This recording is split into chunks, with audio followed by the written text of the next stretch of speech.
Здраво на сите и добродојдовте во денешнава епизода, пријатели. Моето име е Јосиф Дамјанов и денеска ќе одговарам на прашање кое што минатата недела зборував на тема L-карнитин и на таа епизода имав коментар од наша пријателка Кристина, која што се надоврза на тоа прашање и надополни уште едно прашање, кое што е интересно за одговори. Знам дека на многу од вас ќе ви помогне, затоа ќе го погледнеме и ќе се вратиме назад за да ви дадам одговори и убаво објаснување по тоа.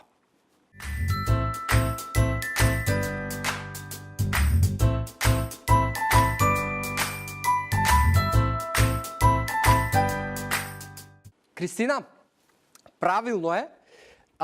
но не до крај. И тоа што ќе се случи е да пред тренингот, односно за време на тренингот, доколку пред тренингот се напиеш L-карнитин, би требало да ти даде повеќе енергија и да бидеш да се вложиш со повеќе енергија во твојот тренинг, што ќе придонесе да потрошиш повеќе калории и да потрошиш повеќе масти. И тоа е супер како пред тренинг. Она што исто така е супер што пиеш протеин од сурутка, и јас многу имам зборувано и секогаш ги советувам луѓето кои што се физички активни да после тренинг земаат некаков додаток во исхрана, кој што значи протеински шејк или протеин кој што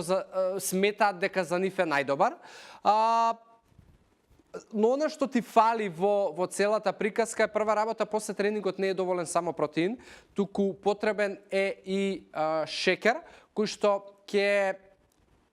иницира и ќе го поттикне инсулинот да ги покачи своите нивоа во крвта, што ќе придонесе за подобра синтеза на аминокиселините и подобра регенерација на твоите мускулни влакна, кои што се оштетиле за време на фитнесот. Така да гледај да протеинот кој што го пиеш биде подобро формулиран, да не биде само она сурутка која што ја наоѓаме во маркетите, која што ја продаваат одредени компании, затоа што увиделе дека има тренд во здрав и активен начин на живот, па ајде да извадиме производ колку да по подобра цена за да ете се излажат луѓе. Така да најди подобра формулација на протеински шејк или па во твојата сурутка и тој протеин кој што ти го пиеш додавај плюс некои работи, додади можеби суво грозје, додади урми, затоа што тоа ќе ти помогне да ги покачиш нивоата на инсулин. И тоа е за предвежбање и за послевежбање, но она што е многу поважно е што правиш ти во остатокот од денот, затоа што сигурен сум дека одиш на фитнес поради причината што сакаш да видиш некаков резултат кај себе лично, дали е тоа намалување на килажа, намалување на подкожни масти, целулит, дали е тоа зголемување на мускулна маса, дали и двете наеднаш, неважно, но она што ќе ти направи многу поголема разлика е остатокот од денот што ти правиш, затоа што ако ме следиш подолго време, она што јас константно го промовирам и го зборуваме дека 80% од тоа како ти ќе изгледаш, ќе се чувствуваш и колку ќе бидеш здрава е исхраната, додека 20% е активниот животен стил.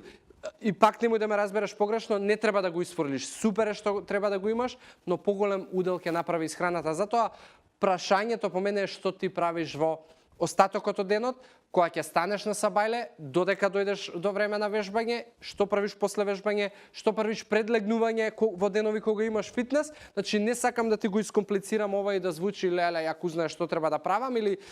дека е многу сложена работа, многу едноставна, но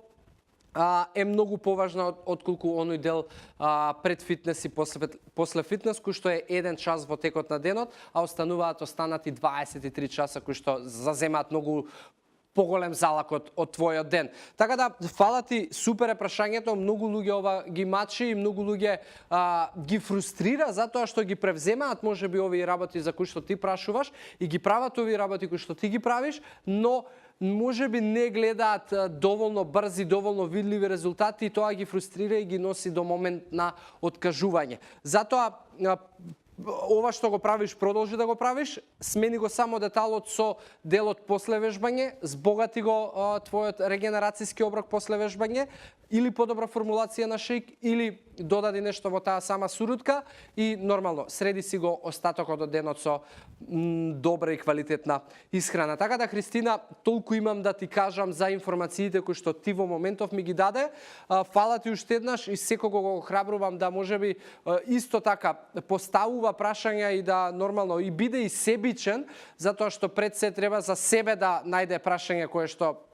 него ќе му донесе некаква вредност, а со тоа ви гарантираме дека ќе донесе вредност и на останатите луѓе, и користете го или хаштагот или комуницирате ме приватно или во коментар на видеа, било каков начин е